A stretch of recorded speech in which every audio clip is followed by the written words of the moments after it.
Frankie Lane. We want to know what's bothering you in the world of sports.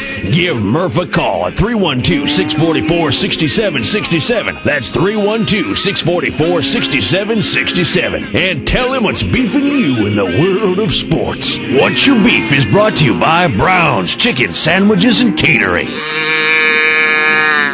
Yes, indeed. What's Your Beef? Brought to you by my friends at Brown's. It ain't just chicken anymore. Lunchtime, Brown's goes hand in hand.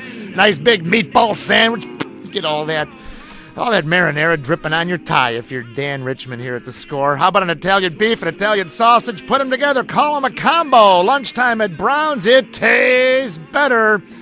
312-644-6767. Let's get to the beef lines. And remember, the best beefs win a trip to the best beefs in town over at Brown's. Let's go to Joe from Lake Villa. Hello, Joe. Hey, Murph, how are you? I'm fine. Joe, what's your beef? Oh, my beef is, how about these college coaches who basically on their hands and knees beg these kids to go to their school, and as soon as they get offered a better gig, these coaches are gone faster than you can even think about. Yeah, Joe, I don't understand how it works that way. These colleges, they have contracts with these coaches. Why doesn't some college say, hey, you know what, you want to come work for us? Here's what we're going to pay you for 5 years, and you can't leave. We got you on. They've all got loopholes in there. How does that work, Joe, these loopholes? I don't know. It's bad for the kids, though, Murph. Now they're stuck with a coach. I know.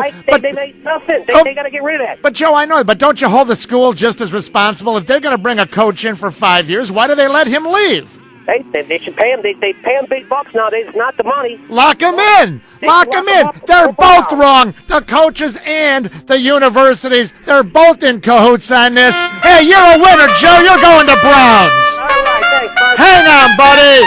Hook up my guy Joe up there in Lake Villa, right by the chain of lakes. Let's bring in, it's Whitley from Ravenswood. Whitley. Hey, Murph, I only get to say it once, and I hope it makes sense. Yeah. So I'm listening to the station yesterday between 10 and just before dinner time, right? Yeah, uh-huh. And during the updates at the top and bottom of every hour, not each time, but intermittently, and it was a lead story at 5 o'clock.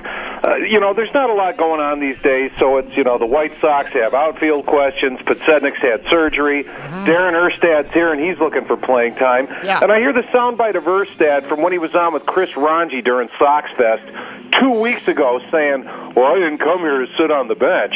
I mean, that's not a new story. That's from two weeks ago. And if I'd left town in the middle of January, Murph, it's like it came out of the blue or something like, gee, here's Darren Erstad, how do you do? Belly aching about playing time. But that's not the case. It's from 2 weeks ago.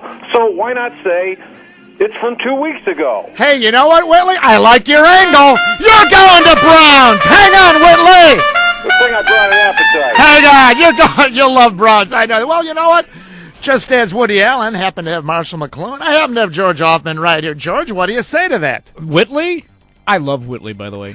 He's the best. Well, he's like the Ralph Nader of the Score. He keeps an eye on us. First of all, the soundbite may be a couple of weeks ago, but it's just as applicable later, and you don't have to give the timeline. I don't think so. Well, the timeline, just for like those the wondering Carlos what you're talking about, if, yeah. let's say like you have a soundbite of a head coach or a manager saying, well, you know what, we're really happy with so-and-so. Then 3 months later, the guy's having a bad go of it, that player, and then you replay the soundbite like it just happened. But you wouldn't want to do that. No, that's what I'm trying to explain. Yes, I'm with you on that. I'm saying that you must not use old sound bites if that's not probably still applicable, as you say. Right. But you are correct. There was more of a generic thing, and the season hasn't started. So you're saying, hey, if he didn't want to sit on the bench 2 weeks ago, he obviously still don't want to sit on the bench That's right. now. That's like when we play a soundbite of Steve Stone talking about the worth of Carlos Zambrano, which was done back in December. Timeless. Well, it's still. just as it works today as it did 2 months ago. But maybe Whitley's also opposing, and we can talk about this some other time. The bigger question of top and bottom of the hour, is it supposed to necessarily be breaking news, or is it supposed to be maybe what's going on in the world of sports? What's ever breaking, what's ever topical, and well, right now you're wrong because Erstad, 2 weeks ago, is that still? See, Whitley says that's not news. Now it's two different things. One is the freshness or timeline of the bite. We've already established, I agree with you that was fine to run. Now, Whitley's saying also on the other side of the coin that, well, there's nothing new or fresh about that, and maybe he's got a point there, but the updates, is it supposed to be breaking news, or is it supposed to be more of, hey, what's going on? Sometimes you're running a piece of feature material, like John Garland in the last update, saying that he would like to pitch this year the way he did last year and the year before. All right. Is that news? Maybe, maybe not, but it's more about John Garland discussing his upcoming season. But it is topical because pitchers and catchers report. That is exactly why we use Darren Erstad, because spring training. Wait, your 4 favorite words. Wait till next year. As a Cub fan. I forgot those are your second favorite 4 words. Back to you, George. A day off with pay. I like that one. Thank you, George. Hey, what's your beef? Let's get back to the beef lines. Brought to you by Browns. It tastes better. What would be nicer? In your car, snowing out, 50 Browns locations around Chicagoland. Pull in right now at your favorite Browns and say, hey, you know what? I'm hungry. It's cold. I want an Italian beef. I want an Italian sausage. I want a combo. I want a Chicago Way hot dog. Hey, I want Murph's favorite, that Maxwell Street Polish with the grilled onions and the yellow mustard. Oh, boy. Order one of all of them. Here's an idea. Honey, it's going to take you a long time to get home from work tonight. Don't do any cooking. I'm going to Brown's on the way home from work tonight at 5 o'clock. I'm going to bring home the chicken and the sandwiches. I'm bringing everything home, and the side orders, the beans. I'm bringing home some potato salad. I'm bringing home some coleslaw. I'm bringing everything home from. You don't have to cook, honey. Oh, yeah, I'll bring those golden dipped fried mushrooms. Oh, my. Dinner tonight from Brown's. Honey, you're not cooking. Tell her it's an early Valentine's Day present. Tom Trouble, when's Valentine's Day? Tomorrow. Now go have another beer. Don't bother me. Let's get back to the beef lines. See what the fans are beefing about. What's your beef? Best Beefs win a trip over to the Best Beefs at Browns. Let's go to Todd as a car fun. Hey, Todd. Hey, Murph. How you doing? Love your show. Oh, thank you, Todd. What's your beef, man? My beef is with professional athletes coming out and making outrageous predictions. Really? And then coming back with horrible performances. Now, that happened, in the NBA the other night? Yes, sir. Who was that? I read about that. It escapes my mind. Who was that? Gilbert Arenas. Right, exactly. Right. What did he say? I'm going to light up my old guy for 50 points, right? He promised 50 points, and he came back with 9. Hey, you know what? The only guy that pulled it off was before your time. Joe Namath, Super Bowl III, when he said, we're beating the Colts. They were the 18-point dogs, and they won the game. Todd, good to hear from you, buddy.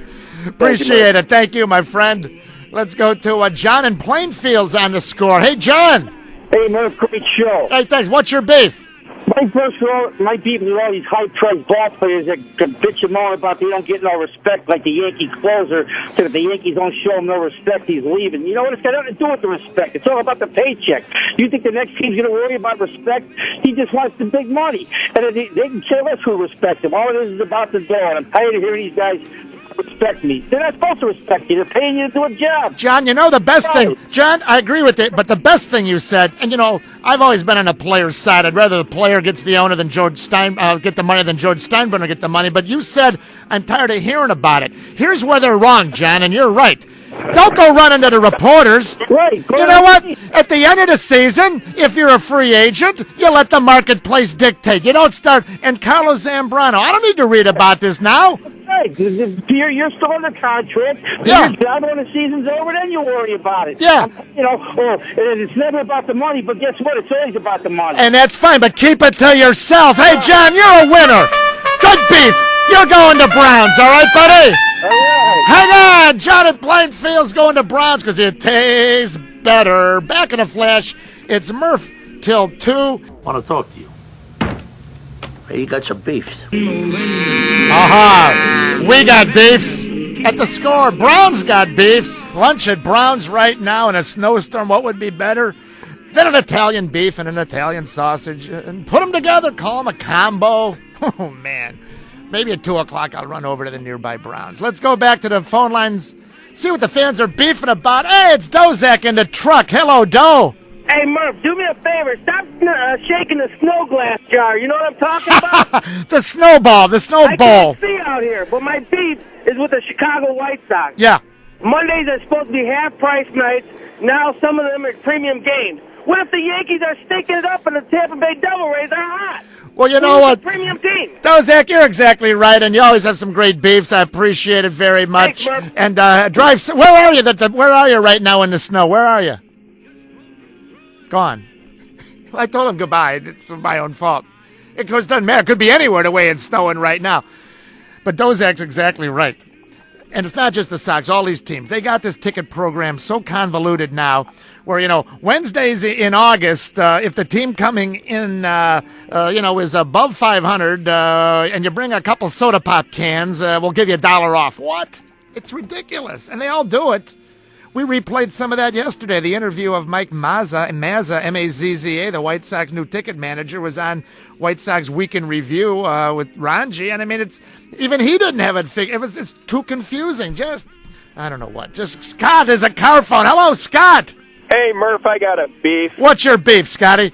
My beef goes out to former general manager of the Bulls, Jerry Krause. Yeah. Here we are. All the talk is we could use Paul Gasol. Well, the year he was drafted number 3, who did we pick? Number 2, Tyson Chandler. Number 4, Eddie Curry. Paul Gasol should be here already. I was just thinking about Jerry Krause today. John Paxson is still unraveling the mess that Krause left behind. Now he's trying to figure out which of the high draft picks now, my guys, which guys of Gordon and which guys of Nocioni, which guys of Deng and Heinrich, which guys now do I have to move to get a power forward in because I had to get rid of the other guy, right?